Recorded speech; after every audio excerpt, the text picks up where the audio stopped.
dneska máte? Jde to. Výborně. Dobře. No, mám se fajn a mám se trošku svátečně, protože Den otevřených dveří je vždycky takový malý svátek a snažím se tomu nepodlehnout. Omlouvám se, že jsem nachlazená, snad ta moje produkce hlasová bude dostatečná. Jak už jsem řekla, snažím se nepodlehnout, ale stejně vždycky podlehnu, takže si to tady vždycky vyzdobím a je advent, takže je tady předvánoční výzdoba a doufám, že i předvánoční nálada trošku. Co dostanete k Vánocům? K Vánocům už jsem dostala. Už tak brzo? Ano, už jsem si to vybrala. Bylo to letní New York a podzimní Londýn. To jsou užitečné a pěkné dárky určitě. Každopádně jsou praktické a obohacující a zvláště ten podzim v Londýně byl pro mě, můžu říct, že i zajímavý, ale hlavně mě přinesla takového něco lidského, vřelého a pro mě zpětnou vazbu, co se týče i mojí rodiny, protože ji maličko kvůli práci zanedbávám, protože se měli sebou vnoučata, tak mi to dalo krásnou zpětnou vazbu, jak je to důležité ty děti vzít ven, vzít je do světa a ukázat jim ten svět, takže z mé zakřiknuté vnučky Teresky 9leté byla 3. den tancující Londýňanka v hotelovém pokoji s novou peněženkou a kabelkou a bylo to moc prýma. Vybrala jsem si to dopředu. No. Předpokládám, mám několik možných dárků. První je Kia Sportage, druhá je Hyundai X35, anebo i40. Uvidíme, jak bude Štědrý Ježíšek. Jo, to nevím, to bude překvapení. Ale byla jsem hodná. Nevím. Jaké je vaše hobby? Všechno možné. A nějaké, které byste jmenoval? Matematika, fyzika, knihy, hudba, film a tak dále. Sport. A nějaký konkrétní sport? No konkrétní, tak začněme. Badminton, stolní tenis, pokračujeme dál squash, přejdeme na další sporty, dejme tomu zimní, blíží se nám zimní období, takže to je lyžování, například sáňkování. Umím sáňkovat i do kopce. Filmy, vycházky, na vycházky chodím s naším psem, angličtinu, tu se ráda se v ní zdokonaluju. Moje hobby je moje práce, mám ráda muziku, to je i pro mě taková terapie svým způsobem.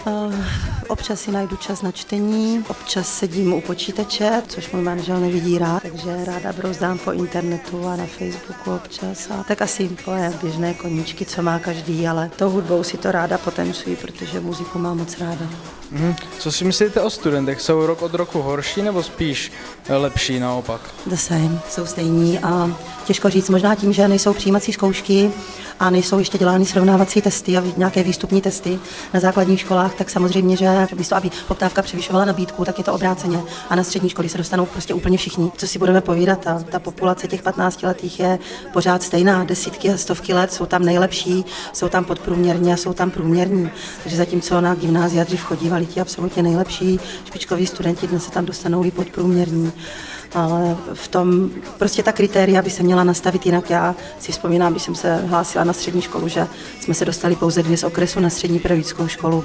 Byl tam prostě výběr, byly tam těžké přijímačky, byl to výběr. Jak v čem? Tak třeba v předmětech, které učíte? Jak v čem? A tak obecně, jako když se na ně podíváte? Když se na něm podívám, tak jsou furt stejní. Studenti jsou stále stejní, záleží, co jim kdo povolí, jinak jsou studenti stále stejní. Jaké je vaše oblíbené jídlo? Převyk, knedlík a zelí. Raclette. Mám jich hodně. Nějaké, co byste si teďka zrovna dal? Těžko říct, nemám Nějaké- hlad. Kdybyste měla hlad, byste v poušti a měl jste zrovna na něco chuť oblíbeného. Tak v poušti asi něco dobrého na pití, takže pivo. Vypijete pivo? Občas výjimečně ano. Máte nějaké oblíbené filmy, seriály, knížky, hudbu?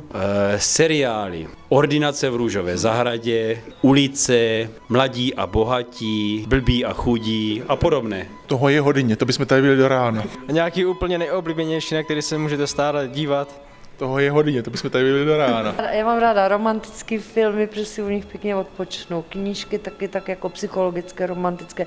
Četla jsem Danielu Stylovou, ale teďka už mě moc nějak nebaví. Piano, Kramerová versus Kramer, i když to už je téměř 20letý snímek.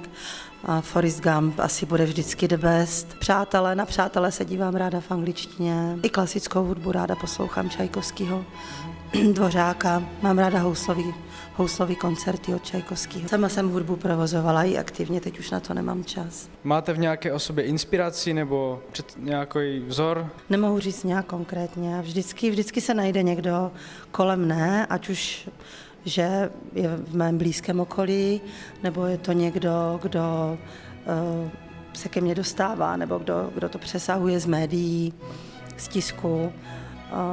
Vždycky je blízko někdo, kdo mě v tu danou dobu inspiruje, ale nemůžu si nějak vzpomenout teď konkrétně na nějaké jméno, protože nerada bych na někoho zapomněla. Kolegové jsou inspirující ve škole například. Mě imponují lidé, kteří jsou inteligentní a skromní a chtěla bych se svým způsobem jim trošku podobat. Je to moje bývalá kolegyně, tady léta učila a ta mě fascinuje takovým elánem životním, byť už jako je pokročilejšího věku, takže stále ten životní optimismus a tak je to paní učitelka Hrochová, tak můžu říct, že to je jeden z mých vzorů. Opravdu mě nic nenapadá. Žádná, nějaký dávný fyzik, matematik. Ani ne. Prezident Klaus.